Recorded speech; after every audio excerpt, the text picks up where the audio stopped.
Hello everyone and welcome back to my channel Ava's Dream Chronicles. I will read to y'all chapter 7.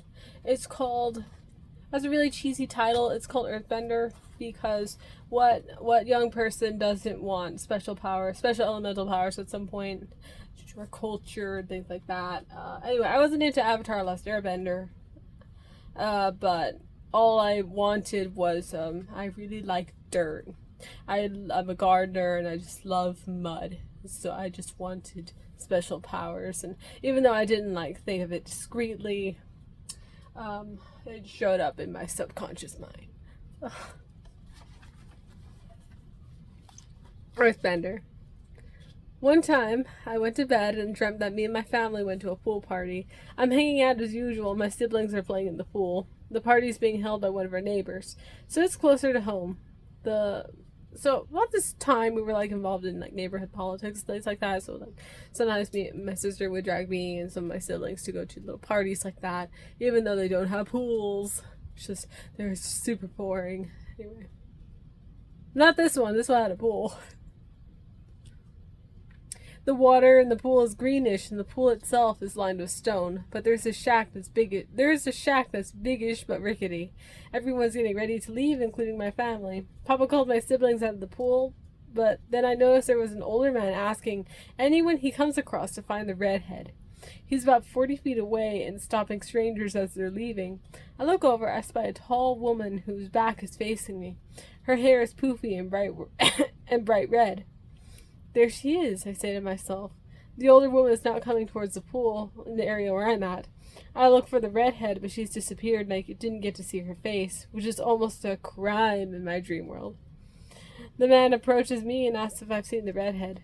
He had a very frantic demeanor, like a crazy person. I was going to answer just to get rid of him. I pointed. She was over there. As he turned to look behind him, my hair, a lock of which is always framing my face, turned red. It spread quickly to the rest of my hair, so by the time the frantic man turned back to face me again, all of my hair was red.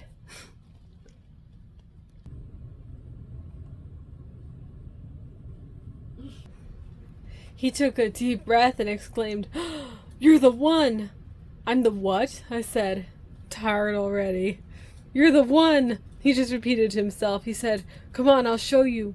I didn't like this man, but I could tell it was going to be a boring dream if I turned around and left the party with my family. It would turn into a family-oriented dream, and for some reason I was exhausted of those in this story. I don't know why. The frantic man went into the shack and I followed. There was light streaming in because of all the cracks around in the shed, and he had a book in his hands which looked pretty random. "Look in this," he handed to me. I said skeptically. A pen appeared in my hands and some paper appeared on a shelf. I paid more attention to the looks of the man and observed that he looked crazy. He had a t-shirt, khakis, he was wiry, kind of bald. And so I thought, this man is crazy, and then I proceeded to take notes. I don't know why I took notes. I don't even know what was in that book. I don't remember. The man looked distressed and he snatched my notes away. He motioned towards them all, holding them up. "No, no, no, these are all wrong," he whined. I looked around me and saw that flames are licking the side of the walls of the shack. I jumped around him to get through the open door. The man seemed to be concentrating on something very hard. Suddenly he reaches his hand out and slams the door shut. The flames are getting bigger and I jiggle the door's handle. It's growing hotter, and the door is locked. I come to realize he locked it himself and trapped me in here to burn, and the fire around on the shack isn't harming him. So I resort to violence. I punch him in the stomach and he falls backward. I observed that this slowed the fire down. So I break a window with something and climb out. I break a window with something on the other side. I read a lot of notes in the margins. And climb out. Everyone is gone, and there are these huge balls of dirt and boulders that are blocking my way. I try to climb over them, but I fall. I stretch out my hand, and the rocks start trembling. That's odd, I thought. I stumble my way out of there. The shed burns. I stood by to watch only to see the man break boards to get out quicker and follow me. The fence to the yard has no opening. I do not want to run through the maintenance through the main entrance, main entrance, and into an open road where he could see me running away. You could see this was no ordinary house. It seemed to be in part of some sort of mountainous neighborhood with many open spaces, and wasn't my own familiar neighborhood, and there practically drops in between the different properties. There was this mound of dirt with a lot of weeds on it, smack next to the fence. It's not a really big fence but I was climbing. It's not a really big fence, but I was climbing on it when out of nowhere, that this girl about my age stops me. She was kind of Asian looking. She had one of those Galaxy t-shirts and a black jacket and a bunch of silver chains and charms hanging down from her neck. "Let me help you," she said. I tried ignoring her, and I climbed the mound and jumped the fence, and surprisingly she followed. When I ran, she ran. I guess I could work with this crazy girl. I tried going down a run down, but she said it was too open, and the man who tried burning me up had probably got his cronies to start searching for me. "Does he control fire?" I asked. "Yes," she replied calmly. "Do you control something?" I asked. "Oh, wait," she said. I said, "Do you control something?"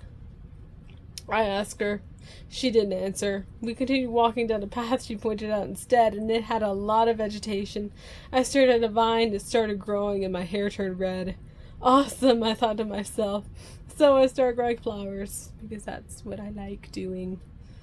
Explains the rocks, because when I looked at the rocks on that mound, I looked at them and they started shaking, started trembling, like I had some sort of control over them. And so I could bend earth, which is my absolute favorite. Anyway, we walked and hid from time to time because, as she said, there were men searching for us. Then she explained that we should find the key to the town or something that could open it, which would be a mystical gem from one of the shops that we could escape. And then we could escape because it could open the town gates, which are apparently locked. And you open it with the gem. I don't know. We made it to the town, but some places were burning up. We avoided those places and made it to a shop. Like, if it were burning up and the people could control fire, it wouldn't really harm them, I guess. I don't know. So on the sidewalk in front of the shop is this wizard-looking guy. And I mean wizard, because he was the same wizard from that swamp. I'm sorry, swamp. Is it swamp? I meant that forest in Ireland I went to with the wildebeest. He was the same wizard. And, he had a peaked hat with a staff and a matching robe. And so he offered us, like, assistance for our quest. And apparently he was selling, like, spells, but they were really dumb spells. Like, turn your tongue blue, and, like, he handed someone a blue lollipop. And things like that. So the Asian-looking girl ran to the shop and bought the gem and ran out. It was a dark green gem about the size of your palm. I wondered how that would open a door, but whatever. A motorcycle whizzed by, but the wizard stuck his staff magically in the wheel, and it stopped the motorcycle and sent the rider flying.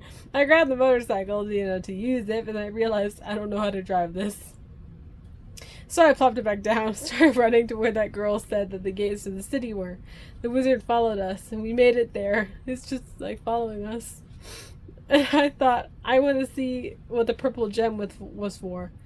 Or was it green? Was it purple?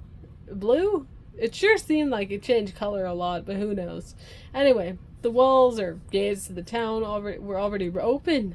When you peered through, you could see that frantic, fire-wielding madman had been waiting for us, or I guess me. I immediately hurled rocks and stones at him, and he tried shooting shafts of fire at me, and it was epic battle, but sad to say, I don't know who won. Because I'm so sorry, because I woke up. I woke up and couldn't see who won.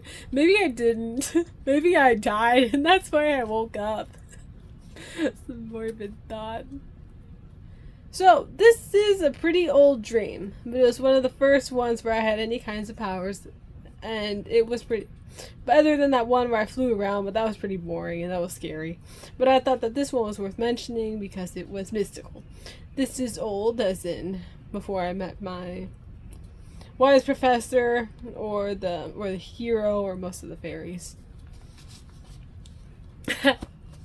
So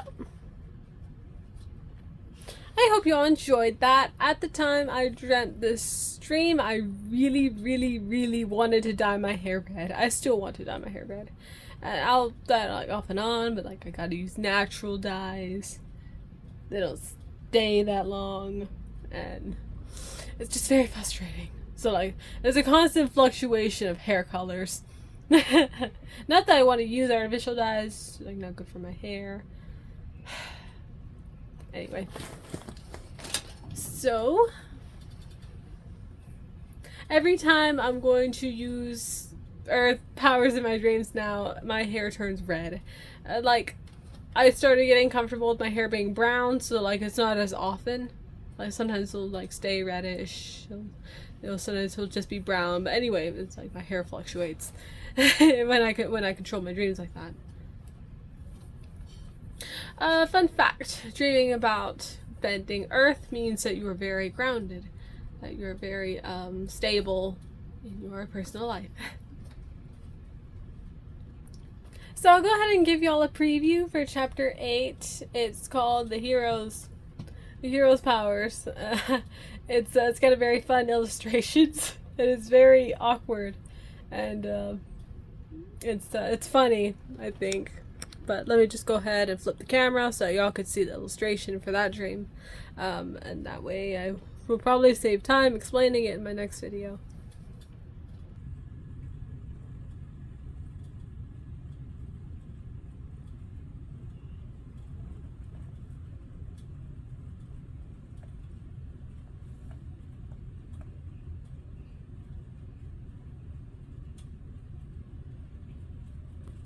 Sorry that I like held the camera there a long time. I kind of zoned out.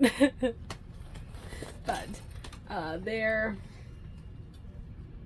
I'm zoning out again. So there, I'm so sorry guys. I guess I must be tired. So I'm going to go ahead and wrap this video up before I zone out again. So be sure to consider liking and subscribing to my channel, and I will provide more videos from my stories. Bye!